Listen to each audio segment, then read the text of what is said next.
Hey, this is Joel at Shipwrecked again. I want to show you really quick how to use this theater upstairs. It's a really simple setup. All you need is this remote. It'll say theater room on the back here. You're just going to go ahead, turn it on, and it is just a Roku TV. So the sound bar is automatically set up.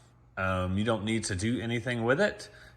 Just moving your volume up and down here controls the sound bar. You can go to the Spectrum app. If you want to watch cable, for example, just go to the Spectrum app, and then you can go through the guide just like you would on the downstairs TV.